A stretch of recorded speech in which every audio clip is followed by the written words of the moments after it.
오빠, 응. 강아지나 고양이가 눈곱이 많이 껴. 응? 눈병 걸린 거야?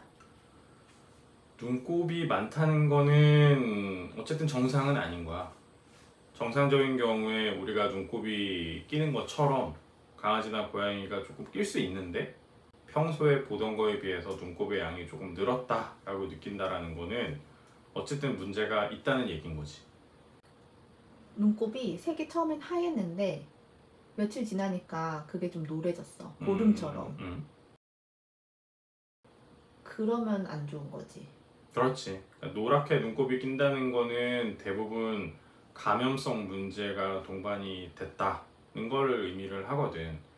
그래서 그게 단순히 뭔가 이물이 들어가는, 예를 들면은 먼지가 들어갔다든지 뭐 봄에 꽃가루라던가 황사 같은 것들도 문제 소지가 있거든. 아니면은 일상적으로 목욕을 시키는 과정에서 눈에 숯물이 들어가거나 샴푸가 들어가는 것들, 우리가 보통 결막염이라고도 편하게 얘기하는 그런 뭔가 자극에 의한 문제의 상황일 수 있는데, 그런 것들이 심하지 않으면 그냥 보통 하루 이틀 정도 좀 못 비비게 한다든지 인공눈물 조금 사용하는 정도만으로 좋아지게 만들 수 있거든.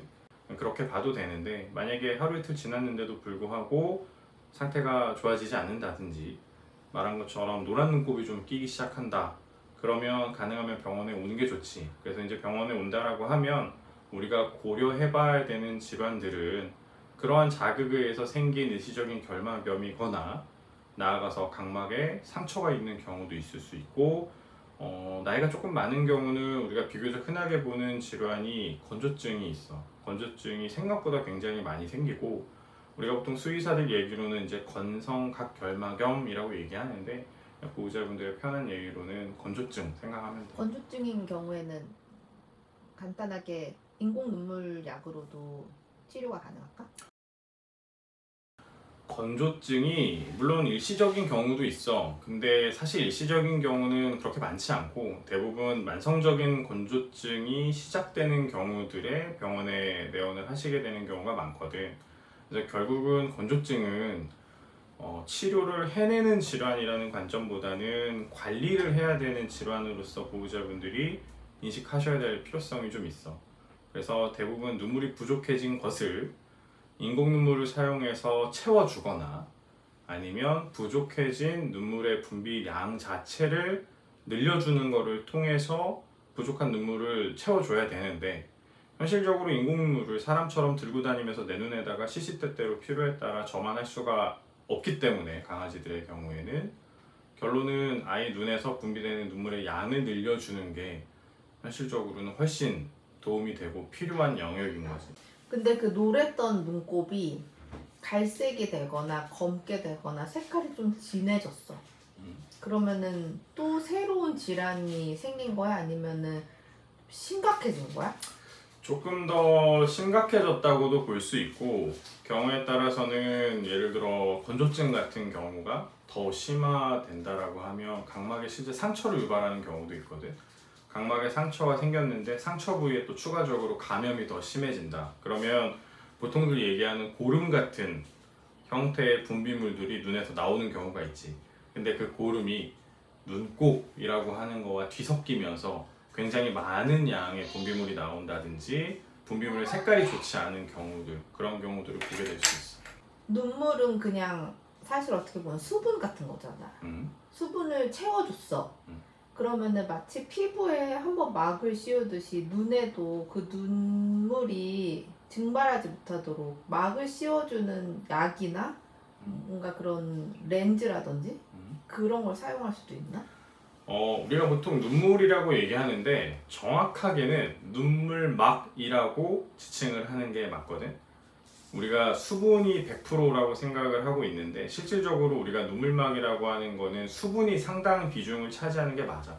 근데 수분으로만 이루어진 건 아니야. 우리가 보통 지방 내지는 지질 성분이라고 하는 기름 같은 것들이 있거든.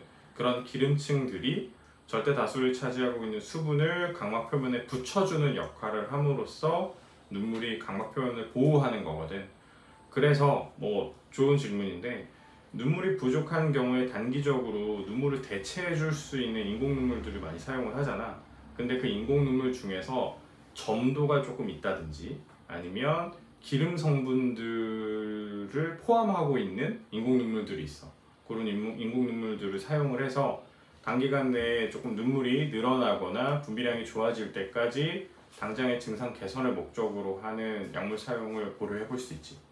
결막염 얘기가 나왔었는데 결막염은 사실 사람은 되게 쉽게 치료를 하잖아. 그렇지. 안약을 며칠 두면 낫잖아? 보통 사람은 이제 알러지성 결막염의 비중이 굉장히 높아서 그런 경우에 이제 항히스타민제라든지 조금 정도가 심하면 스테로이드성 소염제 정도 사용하면 대부분 좋아지는 걸로 알고 있어. 강아지도 결막염은 안약으로 간단하게 며칠 만에 치료가 가능할까? 그럼 그러한 유사한 원인이라면, 그러니까 일시적인 자극이랄지 내지는 일시적으로 경미한 수준의 결막 부위에 국한된 염증이다라고 하면은 마찬가지로 이제 스테로이드성 소염제 같은 것들을 사용을 해서 증상 개선은 충분히 이루어질 수 있어. 근데 이제 사람이랑 다르게 항히스타민제 같은 경우가 효과가 많이 떨어져. 사람이랑 큰 차이가 있는 부분들이야. 사람은 항히스타민제 사용이 굉장히 효과가 좋은 반면에 강아지들의 경우에는 항히스타민제 관련된 부분들의 약물 사용이 많이 이루어지지 않는 게 효과가 많이 떨어져서. 먹는 항히스타민제를 쓸 수도 있잖아. 먹는 항히스타민제도 마찬가지야.